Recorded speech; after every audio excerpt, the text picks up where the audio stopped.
ने अथक परिश्रम करके उन योजनाओं को यहां लेके आए हैं, उन्हें लोकार्पित और शिलान्यास करने का भी अवसर प्राप्त हो रहा है।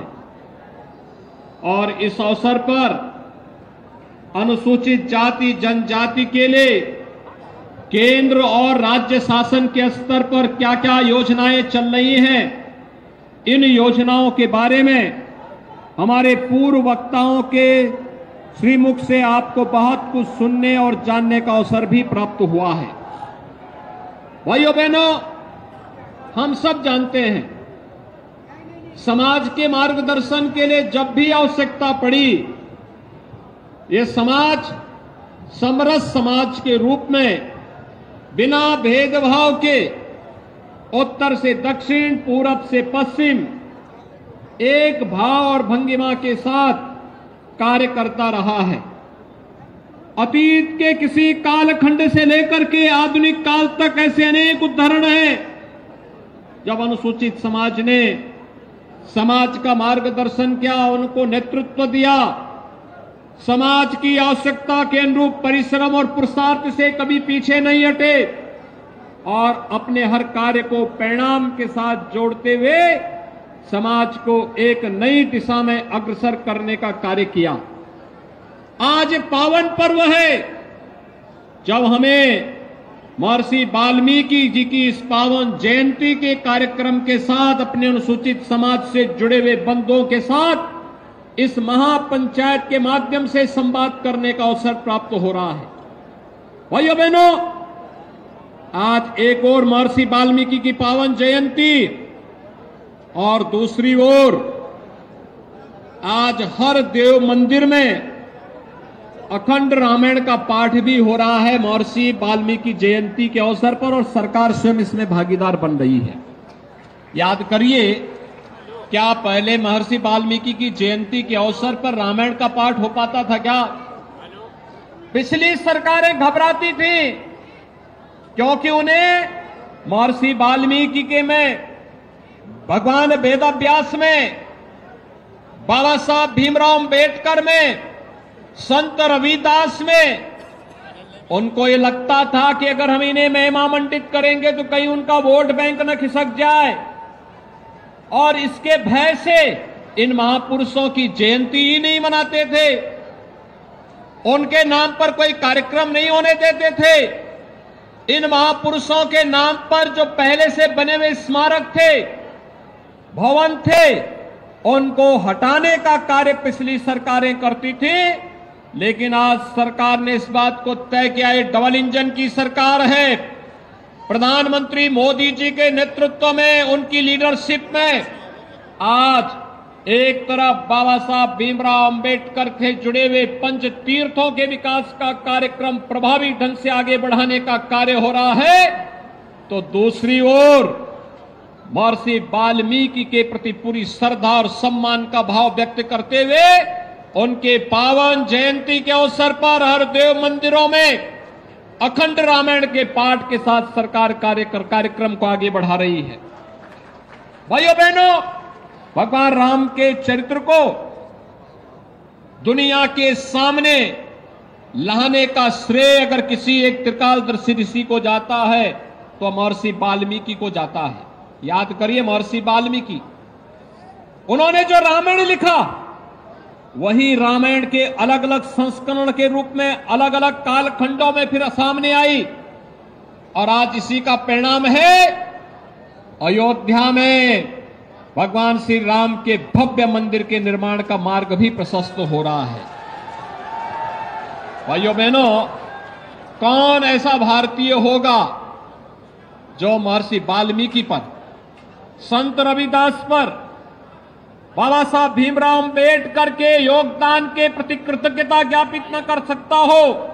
हर भारतीय को करना चाहिए, हर भारतीय करता है, और उनके प्रति कृतज्ञता ज्ञापित करते हुए अपनी सामाजिक और राष्ट्रीय एकता को मजबूती प्रदान करने का कार्य भी करता है।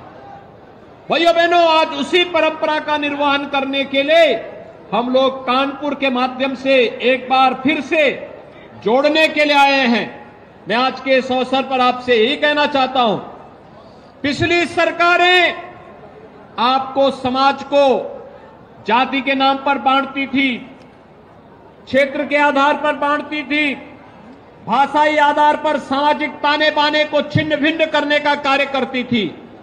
लेकिन डबल इंजन की भारतीय जनता पार्टी की सरकार आज प्रधानमंत्री मोदी जी के नेतृत्व में सबका साथ और सबके विकास के अपने मंत्र के साथ शासन की योजनाओं को प्रभावी ढंग से हर तबके को देने का कार्य कर रही है। तो विकास की योजनाओं को भी बिना भेदभाव के समाज के प्रत्येक तबके को देने का कार्य कर रही है। उत्तर प्रदेश में केंद्र और राज्य शासन के स्तर पर पिछले 6 वर्ष के अंदर जहां 3.25 करोड़ गरीबों के शौचालय बने, वहीं 55 लाख गरीबों के लिए एक आवास देने का कार्य भी हुआ है। 1,54,00,000 से अधिक परिवारों को, भाइयों बहनों, 1,54,00,000 परिवारों को फ्री में बिजली के कनेक्शन मिले, तो 1,75,00,000 परिवारों को फ्री में उन्हें रसोई गैस के कनेक्शन उपलब्ध करवाने के कार्य भी हुए हैं। याद करिए, कोरोना कालखंड में फ्री में राशन और भरण पोषण भत्ता देने का कार्य भी और फ्री में वैक्सीन देने का काम भी डबल इंजन की सरकार ने बिना भेदभाव के और गरीब तक पहुंचाने का कार्य किया। दुनिया के अंदर कहीं भी कोरोना प्रबंधन का ये उदाहरण प्रस्तुत नहीं हुआ। आज सरकार अनेक कार्यक्रम चला रही है और मुझे प्रसन्नता हो रही है जब महर्षि वाल्मीकि जी की पावन जयंती के अवसर पर हम संवाद बना रहे हैं। प्रदेश सरकार ने तय किया है कि जितने भी सफाई कर्मचारी होंगे, इन सफाई कर्मचारियों को न्यूनतम वेतन देने की गारंटी सरकार देगी। मुख्य सचिव के नेतृत्व में हम लोगों ने कमेटी का गठन कर दिया है और हमने कहा समय से रिपोर्ट दो, कोई उनका शोषण न करने पाए, इसकी पुख्ता व्यवस्था की जाए। भाइयों बहनों, आज आप शासन की योजनाओं को हर गरीब तक बिना भेदभाव के पहुंचते हुए देख सकते हैं। हर दलित, हर वंचित योजनाओं का लाभ पाता हुआ देख सकता है। आज समाज के अंदर हम लोग देख सकते हैं कैसे योजनाओं का लाभ प्रभावी ढंग से उन लोगों तक पहुंचाने के लिए सरकार के स्तर पर किए गए प्रयास आज उन तक देखने को मिल रहे हैं। आपने इन चीजों को अनुभव किया होगा। 2017 के पहले प्रदेश के अंदर अनुसूचित जाति जनजाति के उत्पीड़न की घटनाओं को जिस तरीके से नजरअंदाज किया जाता था, आज देख रहे होंगे कि उन सभी गरीबों को, वंचितों को, अनुसूचित जाति और जनजाति से जुड़े हुए लोगों को उनका अधिकार देने का कार्य किया जा रहा है। कोई उनके सम्मान के साथ खिलवाड़ न करने पाए, इसके लिए सरकार के स्तर पर प्रयास किए गए हैं और सरकार के इसी प्रयास का परिणाम है कि आजादी के बाद जो विकसित पड़े हुए थे, जिन लोगों तक शासन की योजनाएं नहीं पहुंच पाई थी, ऐसे बनटांगिया समाज से जुड़े हुए लोगों को राजस्व गांव का दर्जा दे करके समाज और राष्ट्र की मुख्य धारा के साथ जोड़ा गया। चेरो हो, थारू है, मुसहर है, वनवासी है, बुक्सा है, ये जितनी भी जनजातियां थी, अनुसूचित जाति से जुड़ी हुई जातियां थी, जिनको शासन की योजनाओं के साथ 70 वर्षों में नहीं जोड़ा गया था, उन लोगों को योजनाओं के साथ जोड़ने का कार्य किया गया। उन्हें मान्यता दी गई। पहली बार गत पंचायत चुनाव में उनको अपने प्रधान चुनने का अवसर प्राप्त हुआ और शासन कहता ही नहीं, ये डबल इंजन की सरकार करके दिखाई भी है। याद करिए, 1 वर्ष पहले यही कानपुर देहात जनपद में, तब मैं यहां आया था, कानपुर में स्पीकर महोदय भी, पचौरी जी भी, मैथानी जी भी, हमारे विधायकगण मौजूद थे और कानपुर देहात में वहां के माननीय सांसद श्री भोले जी और वहां के माननीय विधायकगण मौजूद थे। जब यात्रा से आ रहे 35 परिवारों के घर ट्रॉली दुर्घटना में, ट्रॉली ट्रैक्टर की दुर्घटना में उजड़ गए थे। परिवार अनाथ हो गए थे। उनके सामने जीवन का संकट खड़ा हो गया था और तब मैं स्वयं आया था। मैंने कानपुर और कानपुर देहात दोनों जगह का दौरा किया था। और भाइयों बहनों, आज महर्षि वाल्मीकि जी के नाम पर वहां पर उनके लिए पूरी एक टाउनशिप बसा दी गई है, उनके लिए एक एक मकान दे दिए गए हैं। याद करिए, इन गरीबों के लिए जिनका मकान न हो उसके लिए एक मकान मिल जाए सिर ढकने के लिए, वही दुनिया है। एक गरीब जिसके पास अपना शौचालय नहीं, उसको शौचालय मिल जाए, वही उसके लिए दुनिया है। एक नौजवान जिसके पास रोजगार नहीं, अगर उसके हाथ को कार्य मिल जाए, यही उसका सम्मान है, यही उसके लिए दुनिया है।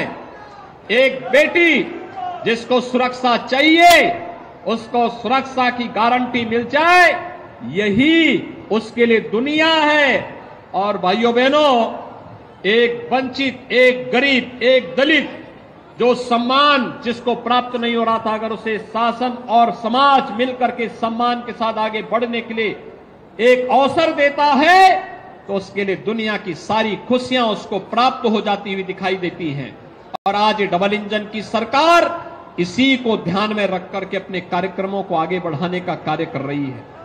भाइयों बहनों, इन्हीं योजनाओं को लेकर के हम आज आगे बढ़ करके कार्य कर रहे हैं। और इसका लाभ आपने आज देखा होगा, वेदाभ्यास के नाम पर बसाया गया यह टाउनशिप जो 1 वर्ष पहले उजड़ गए थे, उन लोगों को आज फिर से अपने घर प्राप्त हो चुके हैं। उन चेहरों की मुस्कान को देख करके आप अंदाजा लगा सकते हैं कि वे चेहरे भी आज इस बात को मानते हैं कि देखिए, हो सकता है आपदा की चपेट में, किसी एक्सीडेंट की चपेट में उनके परिवार आ गए थे, और सरकार वही जो संकट में आपके साथ खड़ी हो सकती हो। ये डबल इंजन की सरकार संकट में खड़ी होने वाली सरकार है। ये सरकार वो नहीं जो वोट के लिए इस्तेमाल करती हो और उसके बाद भूल जाती हो। पहले यही होता था, 17 के पहले वोट बैंक के रूप में जाति के नाम पर अपने परिवार को बढ़ावा देने का कार्य होता था। समाज के सामाजिक ताने बाने को छिन्न भिन्न करने का प्रयास होता था।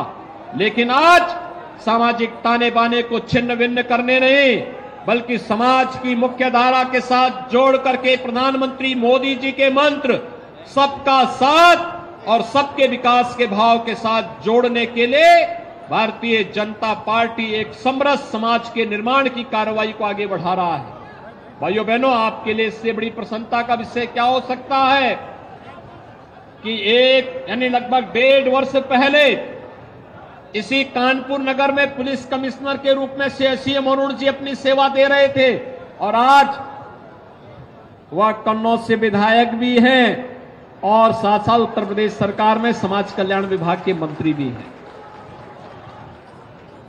आपने देखा होगा बदलते हुए भारतीय जनता पार्टी कैसे एक एक व्यक्ति का हाथ पकड़ करके आगे बढ़ाने का कार्य कर रहे हैं। 1.5 वर्ष पहले राहुल बच्चा सोनकर यहां घूमता था, आज विधायक है। आज आप देख रहे होंगे राहुल बच्चा सोनकर के पिता श्री राम जन्मभूमि आंदोलन के दौरान शहीद हो गए थे, और उस समय ऐसा लगता था, लोग ये मानते थे परिवार अनाथ हो गया। लेकिन ये भारतीय जनता पार्टी है, किसी को अनाथ नहीं होने देती है, उसके साथ खड़ी होती है, पूरी मजबूती के साथ खड़ी होती है। जब हम एक बार हाथ पकड़ते हैं तो भाइयों बहनों फिर हाथ छोड़ते नहीं हैं, उन्हें सम्मान के साथ आगे बढ़ाने का कार्य भी करते हैं। आपने यहां पर इस बात को देखा होगा कि यहां पर हमारी एक मंत्री कोरोना कालखंड में असमय काल कलवित हो गई थी। आज उनकी सुपुत्री श्रीमती स्वप्निल वरुण जिला पंचायत अध्यक्ष के रूप में है और जिला पंचायत अध्यक्ष के रूप में नेतृत्व दे रही है। ये है सबका साथ और सबके विकास का भाव। हम अधूरे रास्ते में नहीं छोड़ते। और यही कारण है कि जब प्रधानमंत्री मोदी जी को गुजरात के मुख्यमंत्री के बाद प्रधानमंत्री पद का अवसर प्राप्त हुआ, उन्होंने एक ही बात कही थी, हमारी सरकार बिना भेदभाव के शासन की योजनाओं का लाभ समाज के हर तबके को देगी। गरीब भी था, गांव भी था, दलित भी था, वंचित भी था, महिलाएं भी थी, युवा भी थे उनके एजेंडे के तहत। और सबसे पहला कार्य किया, बाबा साहब भीमराव अंबेडकर के प्रति सम्मान व्यक्त करते हुए पंच तीर्थों के विकास के लिए कार्य योजना बनाना। भाइयों बहनों, पंच तीर्थ किस रूप में विकसित हो रहे हैं, आज ये आप सबके सामने है।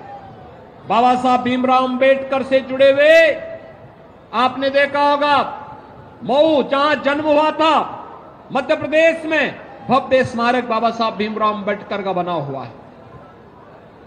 बाबा साहब भीमराव अंबेडकर ने अपने सार्वजनिक जीवन को दिल्ली में जिस सदन में बैठ करके व्यतीत किया था, वहां पर बाबा साहब भीमराव अंबेडकर का भव्य स्मारक, बाबा साहब भीमराव अंबेडकर ने इंग्लैंड में जाकर के अपनी उच्च शिक्षा जहां अर्जित की थी, वहां पर उसे भवन को खरीद करके अनुसूचित जाति के युवाओं के लिए स्कॉलरशिप देकर के उनके लिए छात्रावास की सुविधा और गेस्ट हाउस की सुविधा के साथ साथ बाबा साहब भीमराव अंबेडकर का स्मारक इंग्लैंड में भी बनाने का काम हुआ। बाबा साहब ने जहां दीक्षा ली थी, नागपुर में स्मारक बनाने का काम, और चैत्य भूमि मुंबई में भी यह कार्य हुआ है। भव्य स्मारक बाबा साहब भीमराव अंबेडकर का बनाया गया। दिल्ली में बाबा साहब भीमराव अंबेडकर का अंतर्राष्ट्रीय बाबा साहब भीमराव अंबेडकर अंतर्राष्ट्रीय केंद्र का निर्माण भी मोदी जी के नेतृत्व में केंद्र की सरकार ने किया है। और उसी तर्ज पे उत्तर प्रदेश में भी बाबा साहब भीमराव अंबेडकर का भव्य स्मारक बनाने का कार्य उत्तर प्रदेश सरकार कर रही है। भाइयों बहनों, उत्तर प्रदेश सरकार केवल यहीं तक सीमित नहीं है। उत्तर प्रदेश सरकार ने संत रविदास जी के पावन जन्मस्थल शीर गोवर्धन में, वाराणसी में भी संत रविदास जी की भव्य स्मारक बनाने के एक बड़े कार्यक्रम को आगे बढ़ाया है। आज महर्षि वाल्मीकि जी की पावन जयंती है।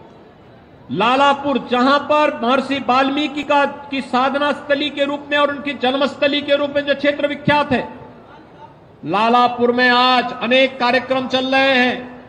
वहां के सुंदरीकरण की एक व्यापक कार्य योजना, और चित्रकूट जनपद में उस पहाड़ी पे चढ़ने के लिए रोपवे के निर्माण के कार्यक्रम को भी राज्य सरकार आगे बढ़ा रही है।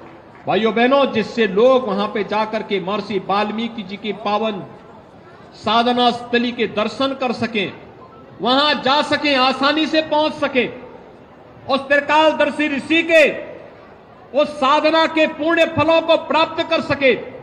ये सभी कार्यक्रम सरकार जहां आगे बढ़ाने का कार्य कर रही है, वहीं इन महापुरुषों के लिए सम्मान व्यक्त करते हुए आज हर सरकारी कार्यालय में बाबा साहब भीमराव अंबेडकर का चित्र भी आप देखते होंगे। समाजवादी पार्टी के सरकार के समय तो त्रिवा कन्नौज के मेडिकल कॉलेज का नामकरण ही बदल दिया गया था। बाबा साहब भीमराव अंबेडकर के नाम पे कॉलेज का नाम था, लेकिन समाजवादी पार्टी की सरकार ने नाम बदल दिया। बाबा साहब भीमराव अंबेडकर से उनको इतनी चिढ़ थी कि उन्होंने नाम ही बदल दिया। नाम बदला ही नहीं, शिलापट को सपाई लोग गुंडे ले जाकर के तोड़ दिए। बाबा साहब भीमराव अंबेडकर का अपमान किए।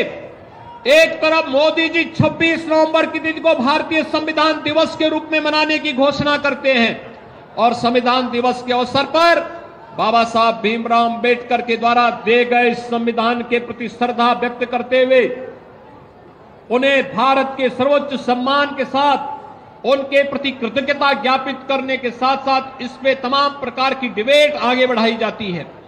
दूसरी तरफ समाजवादी पार्टी है, बाबा साहब भीमराव अंबेडकर के नाम पर बने हुए स्मारक को हटाने का पाप भी करती है। भाइयों बहनों, इन चेहरों को और इन चरित्रों को समझिए।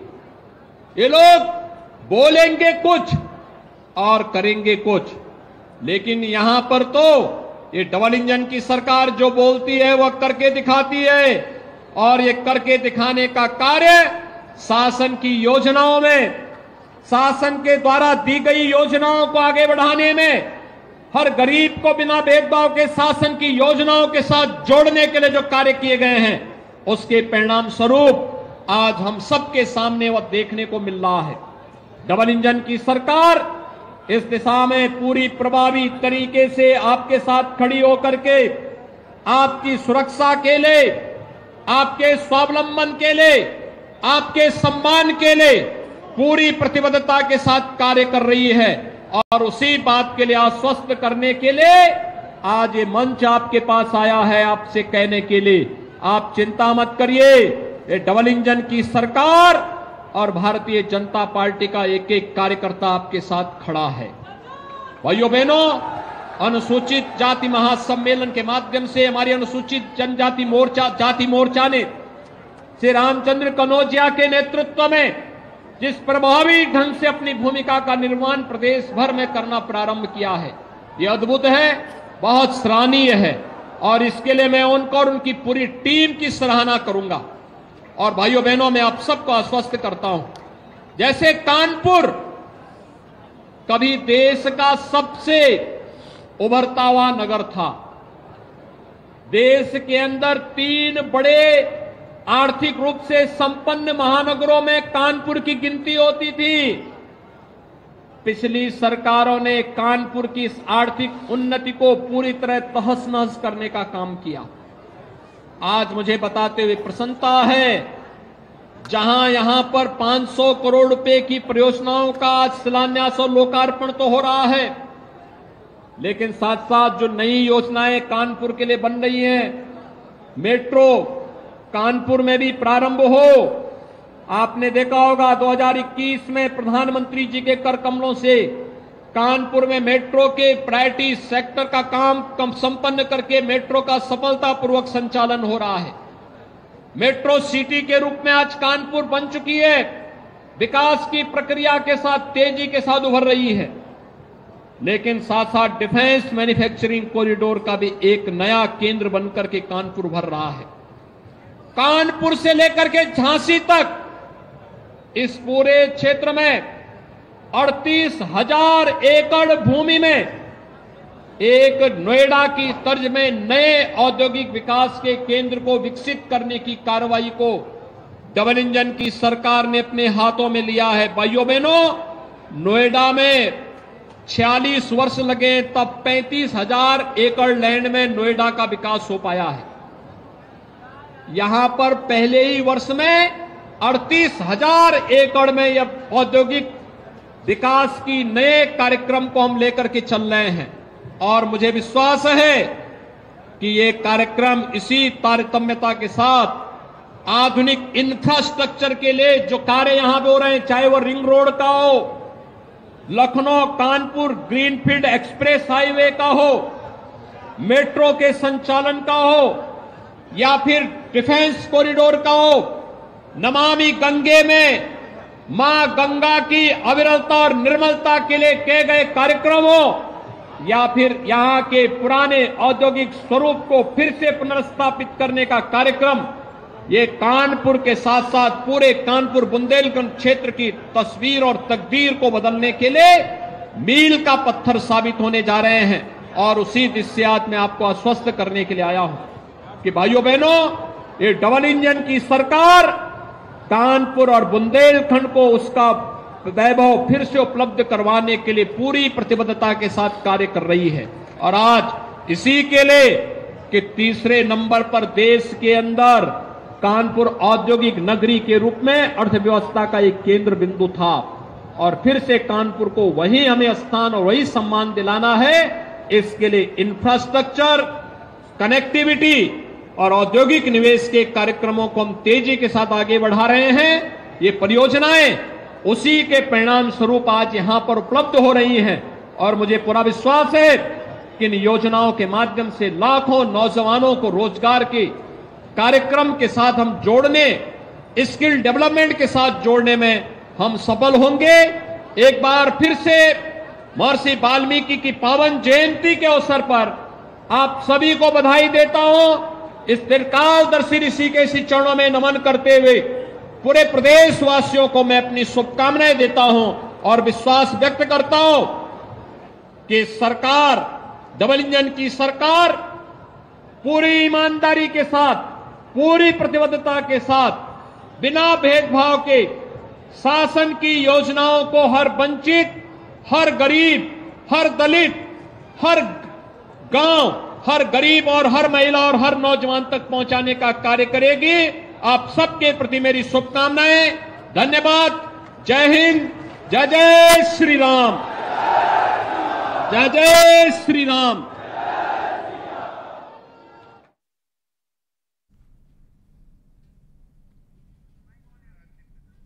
उत्तर प्रदेश के मुख्यमंत्री योगी आदित्यनाथ को आप सुन रहे थे। अनुसूचित वर्ग सम्मेलन में संबोधित कर रहे थे मुख्यमंत्री। तमाम बातों का जिक्र उन्होंने किया। वोट बैंक ने महापुरुषों को भुला दिया, ये बात उन्होंने कही। कानपुर के विकास की बात कही। 38,000 एकड़ में औद्योगिक विकास होगा, ये बात उन्होंने कही। राम मंदिर का जिक्र उन्होंने किया और कानपुर से झांसी तक औद्योगिक विकास होगा। कानपुर के पुराने औद्योगिक स्वरूप को लौटाएंगे, ये बात उन्होंने कही। कानपुर और बुंदेलखंड का वैभव लौटाएंगे। उत्तर प्रदेश के मुख्यमंत्री योगी आदित्यनाथ ने अपने संबोधन में कहा कि 1.54 करोड़ परिवार को बिजली के कनेक्शन दिए गए।